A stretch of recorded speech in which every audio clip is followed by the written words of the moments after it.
Hello everybody and welcome to another Le Mans Ultimate Truck Guide. This is the Lamborghini SC63 LMDH around Laguna Seca which was just released for Le Mans Ultimate version 1.4. Without further ado, let me introduce you to the lap. This should be a rather quick guide as it's only a 70-second lap time, but that doesn't make it any less challenging.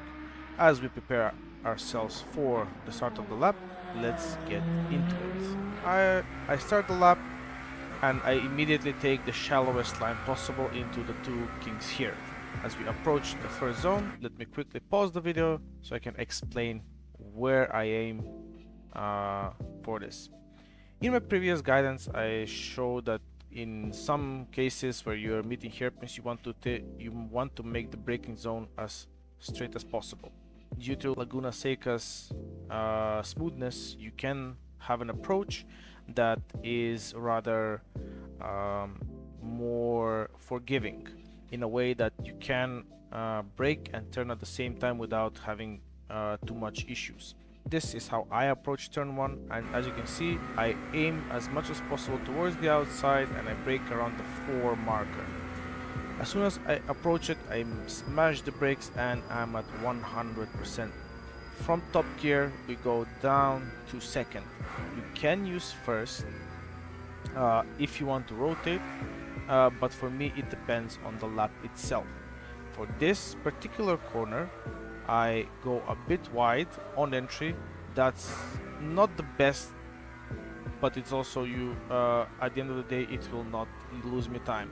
The reason for that is that I'm rotating the car just enough so that on exit it's a lot straighter. So yes, I went deep into the apex, but I didn't lose any valuable time in doing so. I avoid using this curb right here for the exit because that will unsettle the rear and either overload the traction control or overload the rear tires. In both cases you will lose time and quite possibly even spin. So we rely on the TC, but we stay on the flat surface. On exit we use the curbing as much as we can and immediately dart towards the left side of the circuit. This circuit is all about corners coming very quickly at you. So as we approach turn 2, we go into fourth, and immediately after the 3, before the 2, somewhere in the middle, we brake and downshift the gear. We don't brake a lot because this is a very quick corner compared to the momentum that you are having. We try to enter the corner as smoothly as possible without losing too much time. The way that I approach this corner is that yes, you can use the curbing on the right here, but that is not flat. It will unsettle the car with the setup that you will be provided from us. So I try to avoid using the curbs all the way here, because not only it will unsettle it, as I mentioned, also hitting this curb is detrimental to your lap time and quite possibly even your race, because if you hit it hard enough, you are going into the wall. So avoid doing that. Use the curbing mainly on exits. On exits, it's the most important part, as I will do here, as you can see, and this is the problem I was telling you about. As soon as I go on the curb, the car is sort of unsettling, but this is not losing me too much time, but it's not ideal. I don't want that at the mid-apex. I can afford to do that on exit. Same as previously, this corner is a lot quicker, but you do not prepare for it that much. You tap the brake and sharply turn it. Let me quickly move the cursor out of the way, and as we do this, you can see that I try to use the curbing as much as possible. For this corner in particular, this is key, because you ideally you would want even more of a curbing here that will allow you to take a much sharper entry, because these cars tend to behave naturally in that sort of manner. But in this scenario, we take as much of what we are on offer, and as you can see on entry, I'm using every centimeter that I dare to use. As we approach the corner itself, now that we are having a lot more momentum and a lot more grip is applied, I can afford to use the curbing a lot more, because traction at such speed is less of an issue. Again, it's crucial that you do not touch in any way, shape or form the curbings here, especially in these prototypes. I avoid doing so, but I'm immediately on full throttle. I let the TC do its thing, and I try to go as wide as possible on exit using all of the curbing. Do not go over the curbing, as the ground here is a lot deeper than it looks, so it will force the floor to hit, and once it hits, you will skate all the way down here. So my suggestion is that you do not ever go over the curbing in many of these corners that have gravel on the outside, because the consequences are a lot greater than you would imagine. So even if it means I would go even like half a car width towards the right, rather than pushing it every single lap in a race scenario. Preparing for the next corner, it's rather easy. We stay as much to the right as possible, and even use the curbing for braking. We stay in this car in 5th gear, even though we are sort of over revving it, but that's fine. In a scenario where the tires are more used or you have traffic, this is not an issue. So even on a hot lap like this, even though I am on a full tank, 5th gear is completely fine until we approach the braking zone. The braking zone is right at the tree board, as you can see here, and from the cockpit cam, it's something like this. We brake in a straight line as hard as possible and keep it like that until our turning point. As we bleed off speed, I'm already getting off the throttle, and unlike the previous corner, the turning point is a lot sooner. That's because on entry here, you can quite clearly see that the corner has a lot more camber to it. This, and especially the next one, are famous for it. We will get to the corkscrew, of course, but these corners are equally special in my opinion. So we turn in earlier than you think, and we use the camber to keep momentum in the corner. As we do this, you can see that now that I'm traveling at a higher rate of speed, I can afford to use the curbing. Again, same philosophy applies. Avoid the curbing that's on the apex. Those are there for a reason, to not be abused in real life, and especially in game. On exit here, even though they paved the exit of it and it sort of lost the charm that it used to have, you do not want to go over this curbing here, especially when the rubble of the curbing starts. Here on this patch that I'm currently on, it's smooth still, but if I were to zoom in, for example, and move the camera a little bit, you can see that it's a lot more bumpy. So with that in mind, it means two things. First, we can use this exit route here, but you can see that I have already the car pointed towards the inside, because if I were to stay where I am and I keep this trajectory all the way to the next corner, what will happen is that the car will skate. That's 100%. So in these low cars, these prototypes, avoid doing this. In the GT3s, I think that you can use this runoff to your advantage, but do not do that in the prototypes. It's not fast. We do not want to scrape the floor at all if possible, especially not at such low speeds. So I keep it flat and I prepare myself for the next corner. This corner is quite possibly one of the trickiest ones because it requires guts, and it's not something that you can sort of learn. You just have to flick the car and hope for the best. The braking point is before the two. From the inside of the camera it looks like this, and you brake before you turn in. You want to not be on the brakes when you're fully turning in, as I'm doing so right now, for example, because you want the front tires to bite.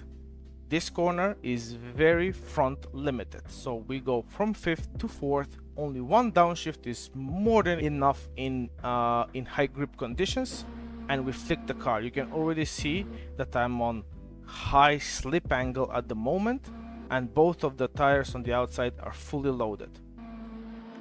On this corner, you want to get as close as possible to the sausages, but again, hitting them will result in possibly race-ending scenarios. You can see that I have a bit of a margin here, but unless you go for the quickest of the quickest lap times, this is a very risky strat to approach. So I would avoid doing this in a race scenario. On exit, same as the corner before, you want to keep two wheels on this strip here. The curbs are so high that even though this is tarmac or concrete, whatever, it's still, the car drops so much that it starts scraping. So avoid dropping the car over the curbing here. It might work in other cars, but not in this. As you can see, I'm leaving a bit of margin here, but that's as much as you dare. Anything more, you can like have a half a tire width towards the outside, but that's already too risky. And once you're done with this, you immediately start preparing for the corkscrew. As I said, every single corner on this circuit comes at you fast, like a machine gun, and we immediately from fifth prepare ourselves to get hard on the brakes for the corkscrew. Luckily, Laguna Seca, I don't know if this is on purpose or not, but has your braking point figured out for you. Use this exact point to brake.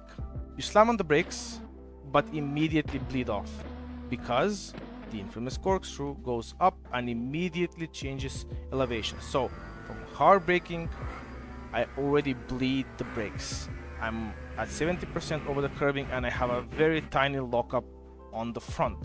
This is indicated by the LEDs here.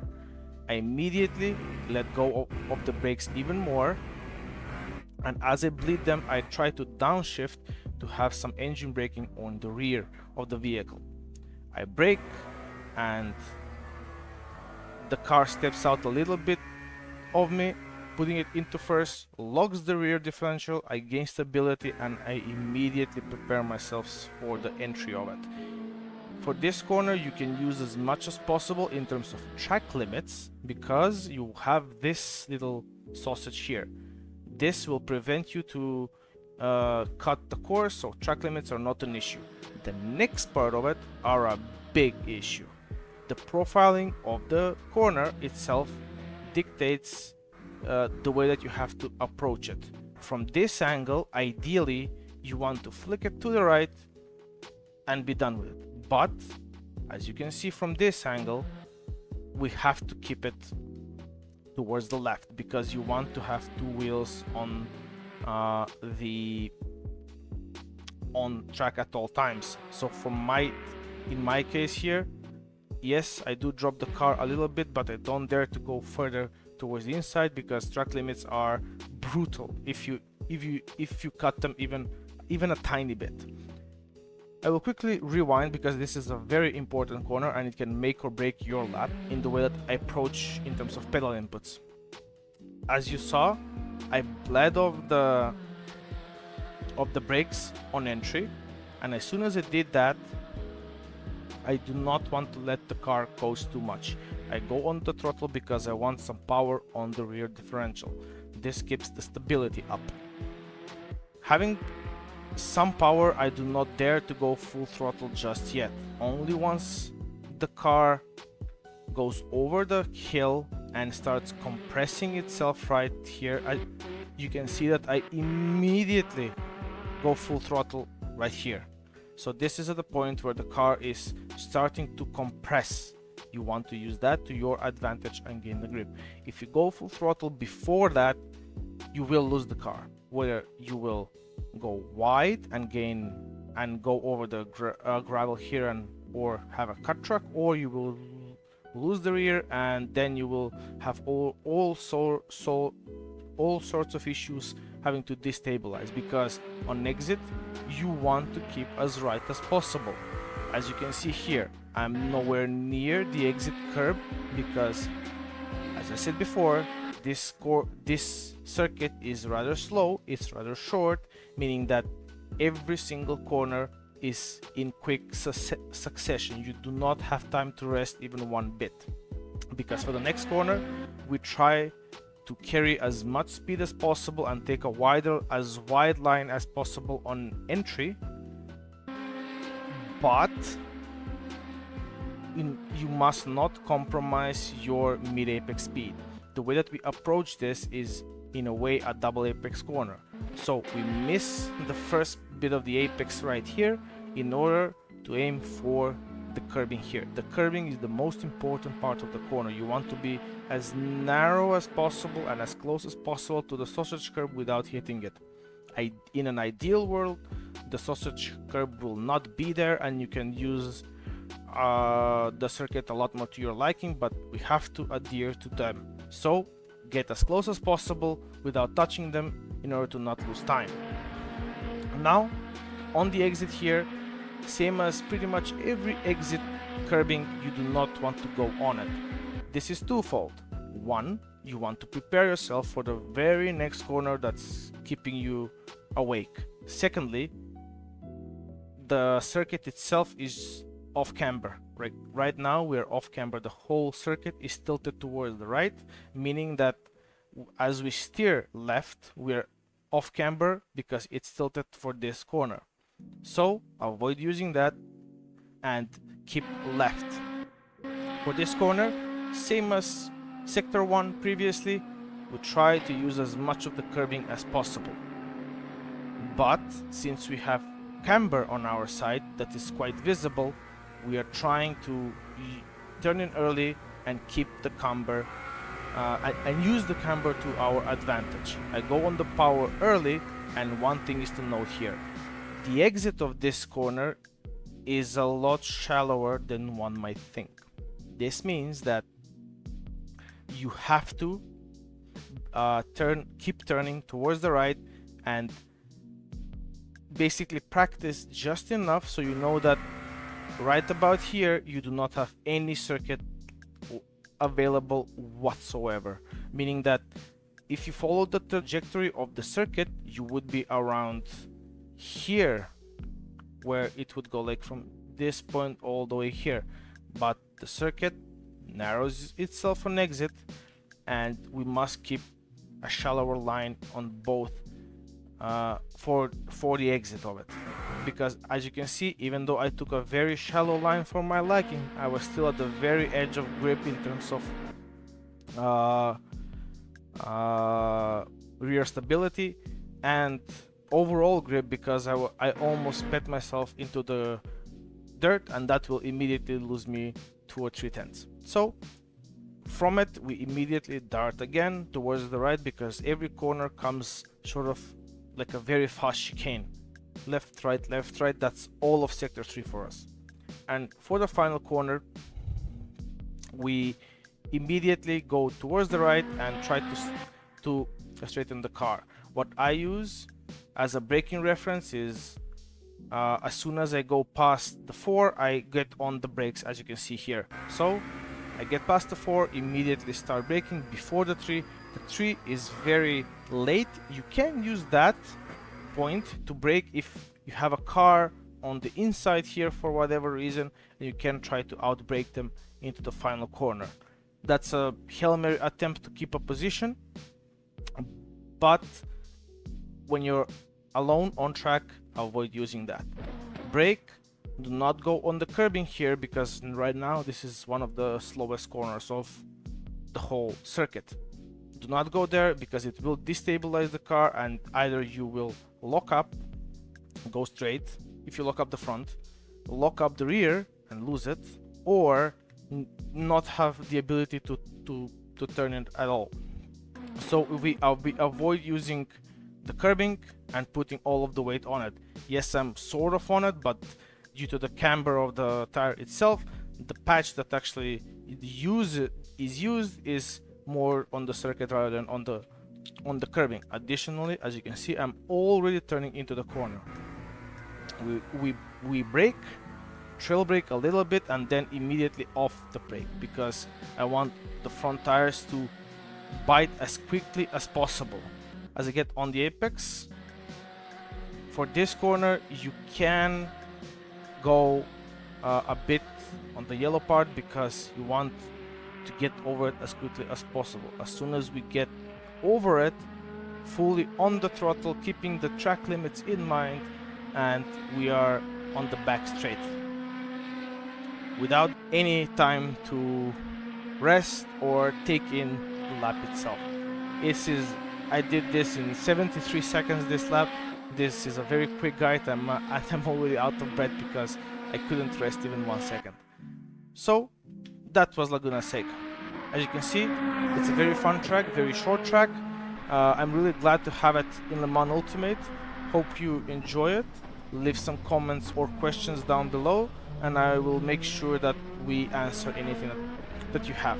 Let me know what you think, and hopefully this made you understand the this circuit itself a little bit better and how you can extract that little bit of performance out of it. For now, thank you so much and goodbye.